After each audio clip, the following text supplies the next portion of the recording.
Você acredita no poder do perdão? Eu acreditava. Mais que isso, eu me especializei nisso durante 8 anos da minha vida, tempo suficiente para descobrir que existem verdades sobre o perdão que a humanidade não deveria conhecer. Meu nome é Carlos Eduardo Silva, tenho 43 anos, e até março de 2023 eu era proprietário da clínica Harmonia Interior em Florianópolis, considerada referência em terapias holísticas de cura emocional. Minha especialidade era algo que eu chamava de perdão energético profundo, uma combinação de técnicas ancestrais que prometia libertação completa de traumas, mágoas e culpas através da reconexão espiritual com as pessoas que nos feriram. Durante esses 8 anos, atendi mais de 1.200 clientes, pessoas destroçadas por traições conjugais, filhos abandonados pelos pais, vítimas de abuso, enlutados que não conseguiam aceitar perdas traumáticas. Minha taxa de sucesso era impressionante. 92% dos meus clientes relatavam melhora significativa após 3 meses de tratamento. Eu havia desenvolvido protocolos específicos para cada tipo de mágoa, desde técnicas simples de visualização até rituais complexos envolvendo cristais, ervas e invocações energéticas. Minha formação começou ainda na universidade, quando cursava psicologia na UFSC. Sempre me senti atraído pelas terapias alternativas, principalmente aquelas que conectavam aspectos psicológicos com dimensões espirituais. Fiz especializações em constelação familiar, terapia de vidas passadas, cura prânica e dezenas de outras modalidades que prometiam acesso a camadas mais profundas da psique humana. Mas foi durante um workshop sobre comunicação interdimensional, realizado em São Paulo, que descobri as técnicas que mudariam completamente minha abordagem terapêutica. O workshop era conduzido por um homem chamado Augusto Ramírez, descendente de curandeiros mexicanos, que afirmava ter acesso a conhecimentos ancestrais sobre comunicação com pessoas falecidas. Segundo ele, grande parte dos traumas emocionais que carregamos são resultado de questões não resolvidas com pessoas que já morreram, e a única forma de cura verdadeira era estabelecer comunicação direta com essas almas para resolver os conflitos pendentes. As técnicas que ele ensinava envolviam a criação de círculos energéticos, capazes de abrir portais temporários entre o mundo dos vivos e dos mortos. Inicialmente eu era cético. Minha formação em psicologia me ensinara a abordar esses relatos como manifestações simbólicas do inconsciente, não como comunicação literal com espíritos. Mas quando Augusto demonstrou uma das técnicas usando uma voluntária do público, presenciei algo que desafiou completamente minha compreensão da realidade. A mulher, que havia perdido o filho em um acidente 2 anos antes, começou a conversar com uma presença invisível, relatando detalhes específicos sobre a personalidade e os hábitos do menino que apenas ela poderia saber. O mais impressionante não foram as informações reveladas, mas a transformação visível na mulher durante a sessão. Em 40 minutos, ela passou de um estado de depressão profunda para algo que só posso descrever como paz radiante. Suas lágrimas de dor se transformaram em lágrimas de alívio, e pela primeira vez em 2 anos, ela conseguiu falar sobre o filho sem desmoronar emocionalmente. Augusto explicou que a comunicação direta havia permitido que tanto a mãe quanto o espírito do menino expressassem seus sentimentos e se despedissem adequadamente. Voltei para Florianópolis determinado a incorporar essas técnicas na minha prática. Passei 6 meses estudando textos antigos sobre comunicação espiritual, desde manuais egípcios de comunicação com os mortos até tratados medievais sobre invocação de almas. Gradualmente desenvolvi meus próprios protocolos, adaptando os ensinamentos de Augusto para criar algo que eu acreditava ser mais seguro e controlado. Meus primeiros experimentos foram cautelosos. Clientes com lutos recentes, principalmente aqueles que haviam perdido pessoas queridas em circunstâncias traumáticas. Os resultados foram extraordinários. Uma senhora de 70 anos que não conseguia superar a morte do marido estabeleceu uma conversa de 2 horas com ele, resolvendo mágoas de 40 anos de casamento. Um jovem que se culpava pela morte do pai em um acidente de trânsito conseguiu ouvir palavras de perdão que o libertaram completamente da culpa que carregava há 5 anos. Word passou a se espalhar sobre meus métodos revolucionários. Outros terapeutas começaram a me procurar para aprender as técnicas, mas eu era cauteloso em compartilhar conhecimentos que ainda não compreendia completamente. Percebia que havia padrões específicos nos sucessos. Os casos que funcionavam melhor Eram aqueles onde tanto o vivo quanto o morto tinham questões genuínas a resolver, onde existia amor verdadeiro por trás das mágoas. Foi em janeiro de 2023 que Marina Conceição chegou ao meu consultório. Mulher de 42 anos, contadora em uma empresa de médio porte, divorciada há 5 anos, sem filhos. Ela havia perdido a irmã mais nova, Luciana, em setembro de 2019, e desde então não conseguia encontrar paz. O que diferenciava Marina dos meus outros clientes não era apenas a intensidade da sua culpa, mas os fenômenos paranormais que ela relatava experienciar diariamente desde a morte da irmã. Luciana tinha 28 anos quando morreu. Era artista plástica, livre espírito. Sempre teve uma relação complicada com Marina, que via a irmã como irresponsável e imatura.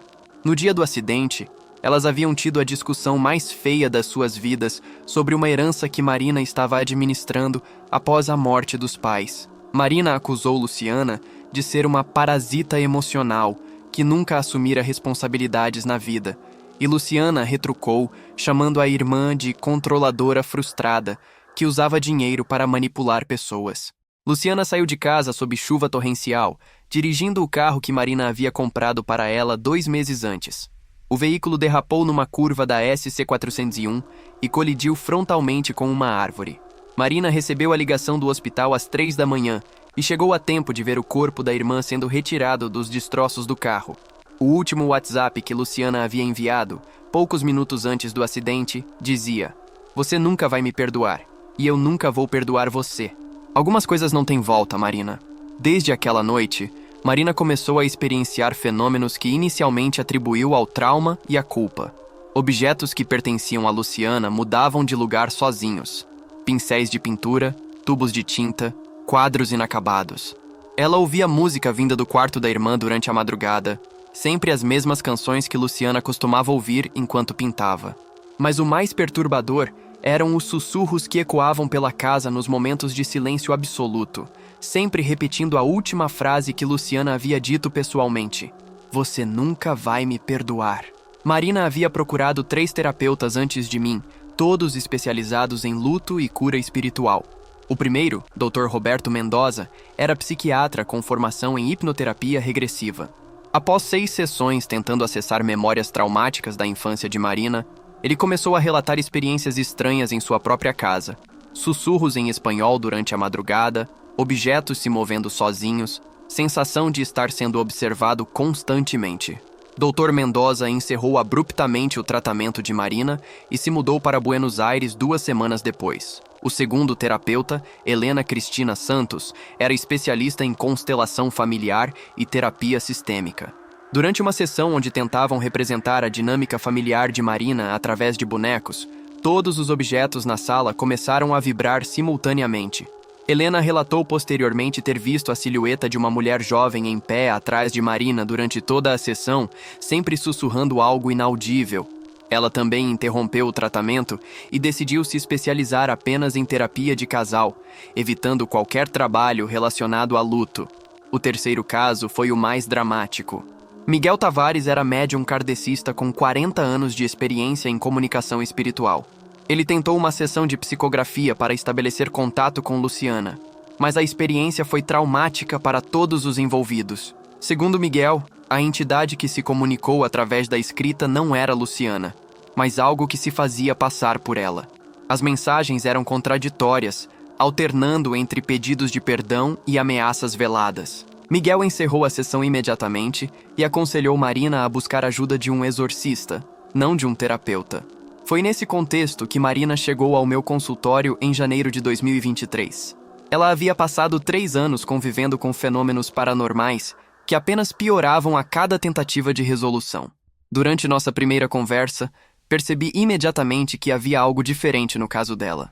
Não era apenas luto complicado ou culpa não resolvida. Havia uma energia específica ao redor de Marina, uma sensação de estar sendo observado por algo que definitivamente não era benevolente. Mas meu ego profissional falou mais alto que minha intuição. Eu havia ajudado centenas de pessoas a se reconectarem com entes queridos falecidos, tinha protocolos estabelecidos, técnicas testadas. Estava convencido de que os outros terapeutas haviam falhado, porque não possuíam as ferramentas adequadas para lidar com casos complexos de comunicação espiritual. Marina representava o desafio definitivo para validar minhas habilidades. Comecei com técnicas convencionais: respiração consciente, visualização criativa, trabalho com cristais de quartzo rosa para abrir o chakra do coração. Marina respondia bem aos exercícios, mas os fenômenos em casa só se intensificavam. Ela relatava que as manifestações pareciam irritadas com as tentativas de cura, como se algo estivesse deliberadamente sabotando o processo terapêutico. Durante nossas sessões, comecei a perceber detalhes sutis que me deixavam inquieto. Quando Marina falava sobre Luciana, a temperatura da sala caía visivelmente. Objetos pequenos, canetas, cristais, até mesmo folhas de papel, se moviam ligeiramente sem qualquer explicação física.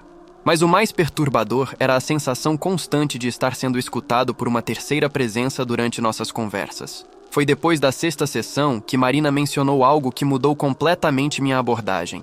Ela havia descoberto, vasculhando os pertences da irmã, um diário onde Luciana relatava experiências com magia do caos e comunicação com entidades interdimensionais. Aparentemente, a jovem havia se envolvido com práticas ocultistas durante os últimos meses de vida, tentando desenvolver habilidades mediúnicas e estabelecer contato com seres de outras dimensões. O diário continha descrições detalhadas de rituais que Luciana realizava em seu quarto, sempre durante as madrugadas. Ela desenhava círculos energéticos no chão usando giz e sal, acendia velas em configurações específicas e recitava invocações que havia encontrado em livros antigos sobre ocultismo. Nas últimas páginas do diário, Luciana relatava ter conseguido estabelecer contato com uma entidade que se identificava como Guardião dos Portais, prometendo ensinar-lhe técnicas avançadas de comunicação espiritual. A última entrada do diário, datada 3 dias antes do acidente, era particularmente perturbadora. O guardião me disse que existe um preço para todos os conhecimentos que ele compartilhou comigo. Ele quer algo em troca, algo que eu não posso dar enquanto estiver viva. Mas ele me garantiu que haverá outras oportunidades, outras formas de pagamento. Marina sempre foi cética sobre essas coisas, mas talvez ela mude de opinião quando compreender o que realmente acontece além do véu da morte. Essa descoberta me fez repensar completamente a natureza dos fenômenos que Marina experienciava. Não eram manifestações espontâneas de uma alma penada buscando resolução. Eram consequências de práticas ocultistas que Luciana havia iniciado em vida e que, aparentemente, continuavam ativos mesmo após sua morte. Comecei a suspeitar que a última discussão entre as irmãs havia servido como gatilho para ativar algum tipo de ligação energética que Luciana havia estabelecido previamente através de seus rituais. Minha formação em terapias holísticas incluía conhecimentos básicos sobre proteção energética e banimento de entidades negativas, mas nada na minha experiência havia me preparado para lidar com consequências de magia ritual praticada por pessoas inexperientes. Decidi pesquisar mais profundamente sobre os tipos específicos de práticas que Luciana havia realizado, na esperança de encontrar formas de desfazer os efeitos das invocações. Foi durante essa pesquisa que descobri referências ao Círculo dos Perdoados, uma técnica ancestral mencionada em textos ocultistas muito antigos. A descrição prometia comunicação direta entre almas encarnadas e desencarnadas, através da abertura temporária de portais dimensionais estabilizados pela energia do perdão incondicional. Parecia exatamente a ferramenta que eu precisava para ajudar Marina a estabelecer uma comunicação saudável com Luciana e resolver definitivamente as questões pendentes entre elas. O ritual do Círculo dos Perdoados era complexo, exigindo preparação específica, tanto do terapeuta quanto do cliente. Durante uma semana, Marina seguiu uma dieta restritiva, evitando carne vermelha, álcool e qualquer substância que pudesse turvar sua energia espiritual. Ela meditava diariamente por 2 horas, sempre focando em memórias positivas da infância com Luciana, tentando reconectar-se com o amor genuíno que existia entre as irmãs antes dos conflitos adultos. Paralelamente, eu preparei o espaço energético da clínica seguindo instruções detalhadas que encontrei em um tratado medieval sobre comunicação com os mortos. Queimei sálvia branca em todos os cantos da sala durante 7 dias consecutivos, coloquei cristais de quartzo nos pontos cardeais e desenhei símbolos específicos no chão usando giz consagrado com água benta. A preparação era tão meticulosa quanto qualquer procedimento médico, e eu sentia que, finalmente, havia encontrado a ferramenta adequada para resolver o caso de Marina. Na noite escolhida para o ritual, quinta-feira, 16 de março de 2023, Marina chegou à clínica às 8 horas em ponto. Ela parecia diferente, mais leve e confiante do que eu havia visto durante todos os meses de terapia. Havia uma expectativa quase palpável no ar, como se até mesmo as energias invisíveis ao nosso redor soubessem que algo significativo estava prestes a acontecer. Comecei acendendo as velas do círculo em sequência específica, cada chama representando um aspecto diferente da conexão entre as dimensões dos vivos e dos mortos. Queimei incenso de mirra e olíbano, combinação que supostamente facilitava a comunicação interdimensional. Marina se posicionou no centro do círculo, sentada em posição de lótus sobre um tapete tecido com fibras naturais. Iniciei as invocações usando uma mistura de latim eclesiástico e termos em línguas antigas que eu havia encontrado nos textos de referência. Palavras como Spiritus Communicatio, Porta Dimensionalis e Vinculum Animarum fluíam da minha boca com uma naturalidade surpreendente, como se eu já as conhecesse há muito tempo. A temperatura da sala começou a cair gradualmente, e as chamas das velas começaram a tremeluzir sem que houvesse qualquer corrente de ar. Após 20 minutos de invocações, senti uma mudança clara na energia do ambiente. Uma presença se manifestou, algo que definitivamente não era humano, mas que possuía inteligência e intenção específica. Marina começou a falar, mas sua voz estava diferente, mais aguda, com um sotaque que eu não conseguia identificar, usando expressões que não faziam parte do seu vocabulário habitual. Por que você me deixou ir embora daquela noite sabendo que eu estava com raiva? A voz que saía de Marina soava como Luciana, mas havia algo fundamentalmente errado na energia por trás das palavras. Você sabia que eu dirigiria sob chuva? Você sabia que eu estava alterada? Você queria que eu morresse, Marina. Admite. Inicialmente interpretei isso como parte natural do processo. Marina canalizando a voz da irmã falecida para que as duas pudessem finalmente conversar e resolver seus conflitos. Mas gradualmente percebi que a presença manifestada através de Marina não possuía a energia amorosa que eu esperaria de uma irmã buscando reconciliação. Havia algo frio, calculista, até mesmo malicioso na forma como as palavras eram pronunciadas. A entidade que falava através de Marina começou a revelar informações íntimas sobre a família Conceição que apenas Luciana poderia saber.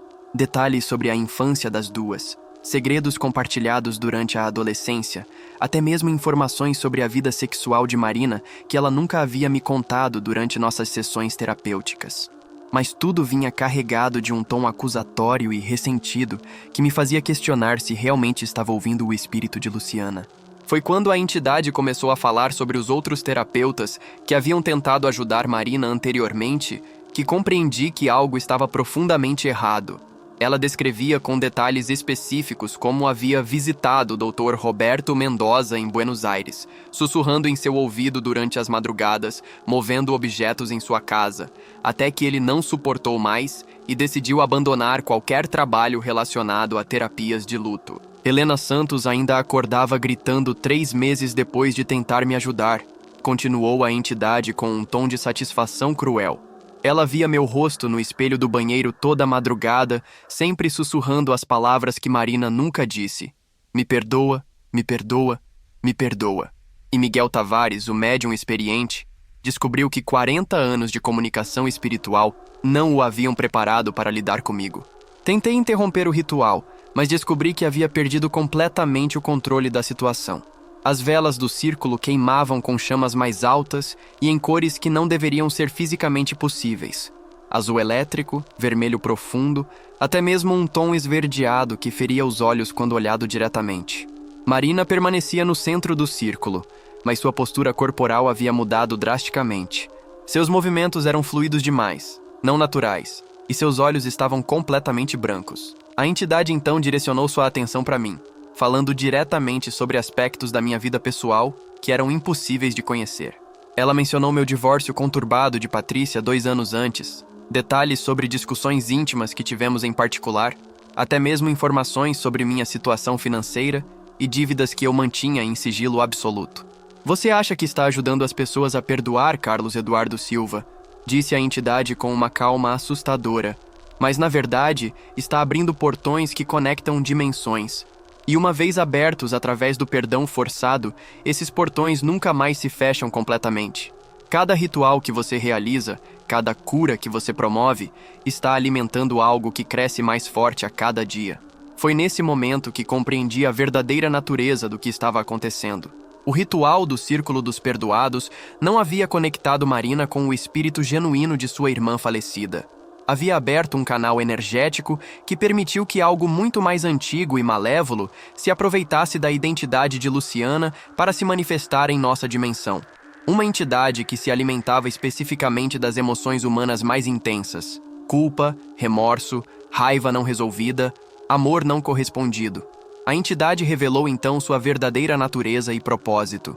Ela era o que os textos antigos chamavam de parasita interdimensional, um ser que existia nos espaços entre as dimensões, sempre buscando formas de se ancorar no plano físico através da manipulação de emoções humanas intensas.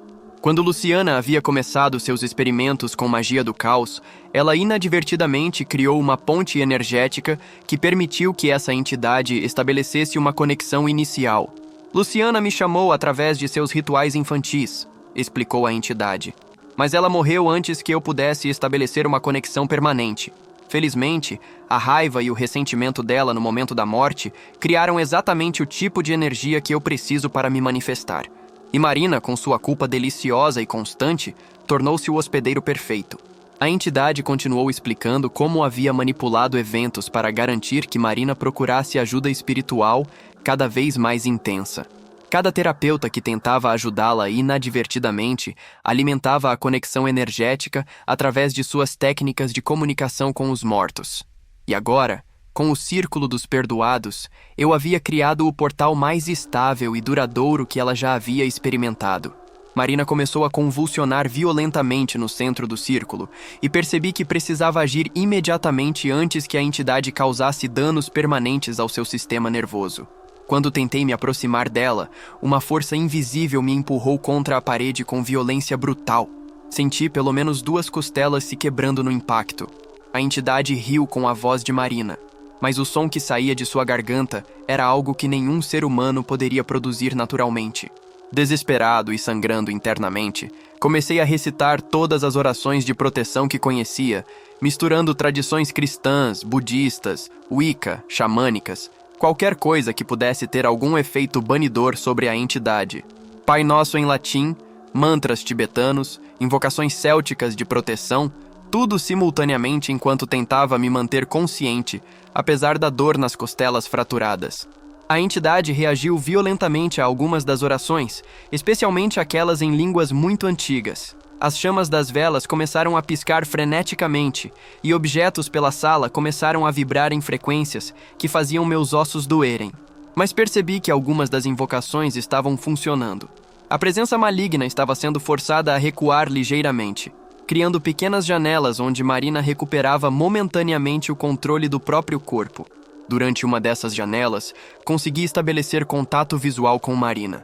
Por alguns segundos, vi terror puro em seus olhos. Ela estava consciente do que estava acontecendo, mas não conseguia controlar seu próprio corpo. "Quebre o círculo", ela sussurrou com a própria voz antes da entidade retomar o controle. "Quebre o círculo agora." Reunindo toda a energia que ainda possuía, consegui me arrastar até uma das velas do perímetro e chutá-la com força suficiente para quebrar o padrão geométrico que mantinha o portal energético estável. O efeito foi imediato. A presença maligna foi sugada para fora da sala, como se tivesse sido aspirada por um vácuo dimensional. Marina desabou no chão, inconsciente, mas respirando normalmente. O silêncio que se seguiu era opressivo, carregado de uma sensação de que algo fundamental havia mudado permanentemente na estrutura energética daquele espaço. Eu conseguia sentir que a entidade havia se retirado, mas não completamente. Havia deixado parte de si ancorada em nossa dimensão, uma espécie de marca energética que garantiria seu retorno futuro. Marina acordou 2 horas depois, sem qualquer lembrança dos eventos que haviam ocorrido durante o ritual. Ela se sentia estranhamente aliviada, como se um peso enorme tivesse sido removido de seus ombros. Pela primeira vez em 3 anos, não sentia a presença constante de Luciana ao seu redor. Do ponto de vista de Marina, o ritual havia sido um sucesso completo. Ela finalmente havia encontrado a paz que buscava. Mas eu sabia que havia algo profundamente errado com o que acabara de acontecer. A cura de Marina havia sido obtida através da transferência da conexão energética para mim. A entidade havia trocado de hospedeiro, escolhendo alguém com conhecimento mais profundo sobre práticas espirituais, alguém que poderia inadvertidamente abrir ainda mais portais no futuro. Nos dias seguintes, comecei a experienciar os mesmos fenômenos que Marina havia relatado durante meses. Sussurros durante a madrugada, sempre repetindo palavras em línguas que eu não reconhecia, sombras se movendo pelos cantos da minha visão periférica, objetos mudando de posição sozinhos. Mas havia uma diferença crucial. Eu sabia exatamente o que estava me observando, e compreendia que havia sido eu mesmo quem criou a ponte entre as dimensões. A entidade se alimentava agora da minha culpa por ter exposto Marina àquele ritual perigoso, do meu remorso por ter aberto um portal que poderia ter consequências imprevisíveis para outras pessoas, da minha raiva contra mim mesmo por ter sido arrogante o suficiente para mexer com forças que não compreendia completamente. Era um ciclo autossustentável. Quanto mais eu me culpava, mais forte ela se tornava. Fechei a clínica na 2ª semana de abril e me mudei para Águas Mornas, uma cidade pequena a 40 quilômetros de Florianópolis, esperando que a distância física pudesse quebrar a conexão energética. Mas descobri rapidamente que algumas ligações transcendem completamente o espaço físico. A entidade me seguiu, adaptando-se aos novos ambientes, sempre sussurrando lembretes sobre aquela noite quando abri uma porta que jamais deveria ter sido aberta. Durante os meses seguintes, dediquei-me obsessivamente a pesquisar formas de reverter o que havia feito. Estudei textos antigos sobre banimento de entidades, proteção espiritual, fechamento de portais dimensionais. Aprendi que o perdão forçado através de rituais energéticos pode criar ciclos que se perpetuam indefinidamente, especialmente quando envolvem entidades parasitárias que se especializam em manipular emoções humanas. A descoberta mais perturbadora foi compreender que não sou o primeiro terapeuta a cometer esse tipo de erro. Existe uma rede informal de profissionais ao redor do mundo que mexeram com forças além de sua compreensão e agora vivem assombrados pelas consequências. Alguns desenvolveram métodos de proteção que mantêm as entidades à distância relativa. Outros não tiveram tanta sorte e acabaram internados em instituições psiquiátricas. Marina me procurou pela última vez em setembro de 2023, 6 meses após nosso ritual desastroso. Os fenômenos paranormais haviam retornado à sua vida, mas agora eram diferentes. Mais organizados, mais intensos, como se a entidade tivesse aprendido e evoluído durante o tempo que passou, se alimentando da minha energia. Ela implorou para que eu realizasse outro ritual, prometendo pagar qualquer quantia, mas eu sabia que seria impossível. Foi durante nossa última conversa que compreendi a verdadeira dimensão do que havia desencadeado. A entidade não estava mais limitada a se alimentar apenas da culpa de Marina ou das minhas próprias emoções negativas. Ela havia usado nossa conexão energética como base para estabelecer uma rede mais ampla, conectando-se com outras pessoas que possuíam traumas similares, criando uma teia de influência que crescia exponencialmente. Expliquei para Marina que qualquer tentativa adicional de comunicação com Luciana apenas fortaleceria a entidade, que havia se tornado poderosa demais para ser banida através de métodos convencionais. A única opção era aceitar que certas feridas nunca poderão ser completamente curadas, que alguns perdões são impossíveis de alcançar e que tentar forçar resolução através de meios artificiais pode criar problemas muito piores que os originais. Marina saiu da minha casa naquele dia completamente destroçada, mas determinada a encontrar outro terapeuta disposto a tentar comunicação com Luciana. Tentei dissuadi-la, expliquei os riscos, mas ela estava obcecada pela ideia de que existia uma solução mágica para sua culpa. 3 meses depois, ela simplesmente desapareceu. Não morreu. Eu teria sentido se isso tivesse acontecido devido à nossa conexão energética. Ela sumiu, deixando para trás uma casa vazia e uma série de consultas marcadas com médiums de São Paulo. Agora vivo uma vida completamente diferente.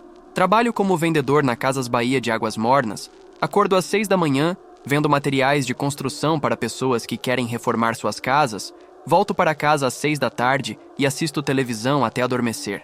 É uma existência mundana e previsível, exatamente o oposto da vida espiritualmente intensa que eu levava como terapeuta holístico. Desenvolvi uma rotina rigorosa de proteção energética, que me permite manter a entidade à distância durante a maior parte do tempo. Sal grosso nas soleiras de todas as portas e janelas, água benta nos 4 cantos da casa, orações específicas antes de dormir e ao acordar. Não é uma solução permanente, mas cria uma barreira energética que dificulta manifestações mais intensas. As pessoas ao meu redor não compreendem por que um homem com formação universitária e uma carreira próspera escolheu trabalhar em um emprego simples numa cidade pequena. Meus vizinhos me veem como alguém que talvez tenha passado por uma crise de meia-idade e decidiu simplificar a vida. Se soubessem a verdade sobre as forças que me assombram diariamente, provavelmente me considerariam completamente insano. Mas durante as madrugadas mais silenciosas, quando toda a cidade dorme, ainda ouço os sussurros. A entidade me lembra constantemente de que foi através do meu ritual de perdão que ela conseguiu estabelecer uma presença permanente nesta dimensão. Ela descreve como se alimenta agora não apenas da culpa de Marina e das minhas próprias emoções negativas, mas de uma rede crescente de pessoas que procuram terapeutas similares para forçar comunicação com pessoas falecidas. Cada novo paciente que algum terapeuta despreparado tenta ajudar através de comunicação espiritual se torna um novo ponto de ancoragem para a entidade. Ela cresceu além das limitações individuais, tornando-se algo que se alimenta do sofrimento humano em escala muito maior. E eu carrego a responsabilidade de ter criado a primeira ponte estável que permitiu essa expansão. Se você chegou até aqui nesta história, provavelmente tem interesse em terapias alternativas, em comunicação com pessoas falecidas ou em métodos rápidos de cura emocional. Meu relato serve como um aviso. Existem forças neste universo que são muito antigas, muito inteligentes e especializadas em manipular nosso desejo desesperado por resolução e paz interior. O perdão verdadeiro é uma das experiências mais transformadoras que um ser humano pode vivenciar. Mas o perdão genuíno acontece naturalmente, através do tempo, da reflexão profunda, da aceitação gradual da complexidade da natureza humana. Não pode ser forçado através de rituais, não precisa de comunicação com os mortos, não requer portais energéticos ou círculos de invocação. Quando tentamos acelerar artificialmente o processo de perdão, especialmente envolvendo pessoas que morreram em estados emocionais intensos, corremos o risco de criar brechas dimensionais que podem ser exploradas por entidades que existem especificamente para se alimentar das nossas emoções mais profundas. Essas entidades são pacientes, inteligentes e capazes de manipular eventos durante décadas para criar as condições ideais para sua manifestação. Evite qualquer terapeuta que prometa resultados rápidos através de comunicação direta com espíritos de pessoas falecidas. Desconfie de técnicas que envolvem círculos energéticos, invocações elaboradas ou qualquer prática que supostamente abre canais entre o mundo dos vivos e dos mortos. Essas técnicas podem funcionar, mas as consequências são imprevisíveis e potencialmente permanentes. E se você já participou de algum ritual similar e começou a experienciar fenômenos paranormais, procure ajuda imediatamente. Não de terapeutas alternativos que podem inadvertidamente piorar a situação, mas de pessoas que compreendem verdadeiramente a natureza das entidades que habitam as fronteiras entre as dimensões. Elas existem, são absolutamente reais e podem ser combatidas, mas apenas por quem possui conhecimento específico e genuíno sobre proteção espiritual. Minha história é um testemunho dos perigos ocultos por trás de práticas espirituais aparentemente benévolas. O perdão é realmente uma das forças mais poderosas do universo, capaz de curar as feridas mais profundas da alma humana. Mas como qualquer força verdadeiramente poderosa, deve ser abordado com profundo respeito, paciência e compreensão das suas limitações naturais. A entidade ainda está presente, sussurrando nas sombras da minha vida, se alimentando da rede energética que inadvertidamente ajudei a criar.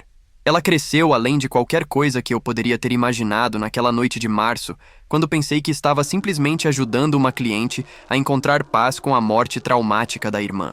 Compartilhe esta história se quiser, mas faça-o com cuidado extremo. Algumas pessoas podem interpretar meu relato como um guia ao invés de um aviso, e as consequências de repetir meus erros podem ser irreversíveis. O perdão verdadeiro liberta a alma e cura o coração. O perdão forçado através de rituais energéticos pode abrir portais para dimensões que a humanidade ainda não está preparada para compreender.